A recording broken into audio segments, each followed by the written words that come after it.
Are you currently a student in school who's looking and needing to find an all-in-one setup? Well, this video is for you. Stay tuned.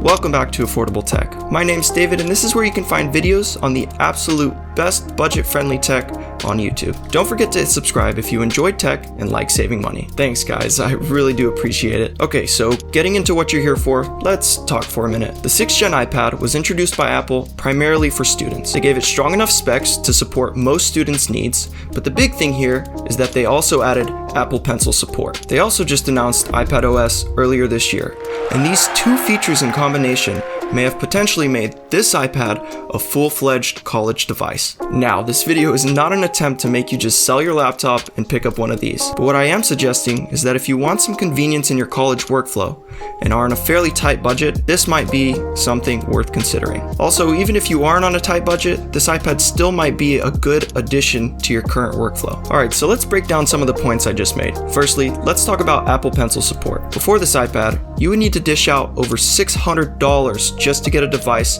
that you can use your Apple Pencil on. But now, this $250 iPad has pencil capability, and let me just say, it works very well. The note-taking experience on this iPad is great. There is no other device in this price range that offers you the same or even a similar experience as this iPad. It really is something special. For those of you who have never taken notes on an iPad, I personally think it's so much better than paper, but that's really just my opinion. I was always too lazy to take notes on paper, and even when I did, it was just super disorganized and I would lose most of my notes anyway. It just wasn't a pleasant experience. When writing on the screen, it obviously doesn't feel like you're writing on paper and still feels like you're writing on glass, but the latency is practically not there and the look and feel is pretty seamless. I personally use GoodNotes for all of my notes, but Notability is a great option as well. Make sure to click the top right corner for my comparison video on the two. I do want to mention a wonderful feature that Notability has, and that is audio recording while writing notes. As you can see, this allows you to play back your notes simultaneously with the audio it recorded. This is so convenient. Also, some things I did want to mention that aren't that great are firstly, the screen is not laminated. This makes the screen not feel as great in comparison to Apple's other iPads, but it's still glass, so it's not too big of a deal. Also, there is a fairly large air gap between the display and the top of the screen. It's fairly noticeable on the white model, and especially when comparing it to a 2017 iPad Pro. It's much less noticeable on the black model though. Regardless of this display is great. Also, if you really just prefer that writing on paper feeling, there's a screen protector that you can get that's supposed to mimic the feeling of writing on paper. I'll make sure to link that below. That being said, using this iPad for notes is incredible. You can organize all your notes in one app, which is awesome. You can also color code your notes, which will help you find your notes faster and remember more of what you write. Also, you can add images and other attachments very easily with split screen viewing. Just drag and drop. This iPad really is a game changer when it comes to taking notes on a budget. Yes, I know.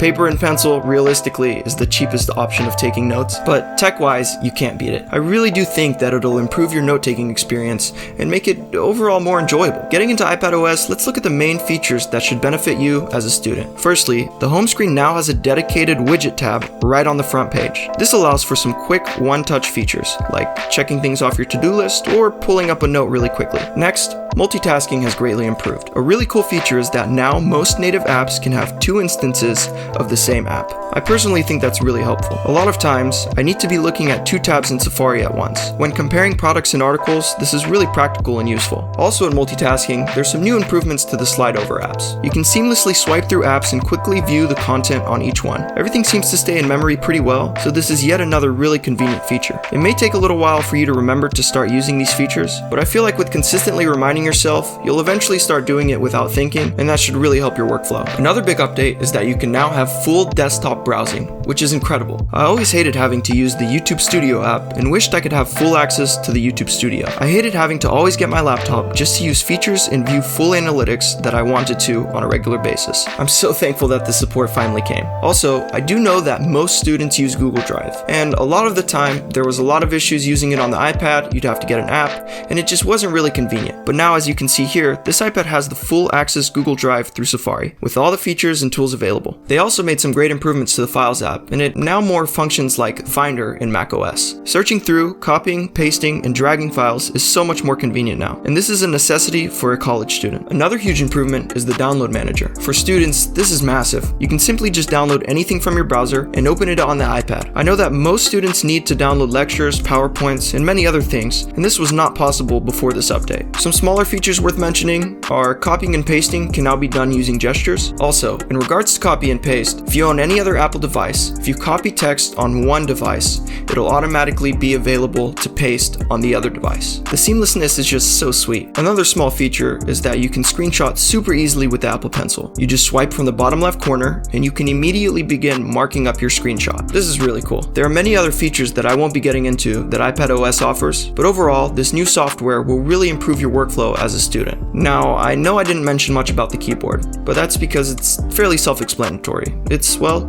just a keyboard. You can very easily type papers, emails, and notes, and it works flawlessly. Also, there are some cool features that really make the whole experience. For instance, pressing the command key and spacebar at the same time pulls out the search function. You can type whatever it is you're looking for, click enter, and it'll immediately open. This is just so nice. The keyboard I'm using is the Logitech Slim Folio. This keyboard is great. The clicks are pretty clicky, and you have some options at the top to control your iPad, like volume, locking the screen, changing brightness, and etc. I bought mine as an open box on eBay for $40, and I'll leave a link down below if you guys are interested. Alright guys, so the question is this: can this really become a one and done device for college students looking for a cheap computer? Well, obviously the answer really just depends on your specific uses. I personally think for the casual student who doesn't need programs for classes, and depending on the focus of your degree, this actually may be a full laptop alternative. The total setup with the iPad, Apple Pencil, and keyboard will run you about $370. Now I know what you might be thinking. Hey David, I can just spend $400 on a pretty good laptop, but why would I spend just the same amount and get an iPad? Well,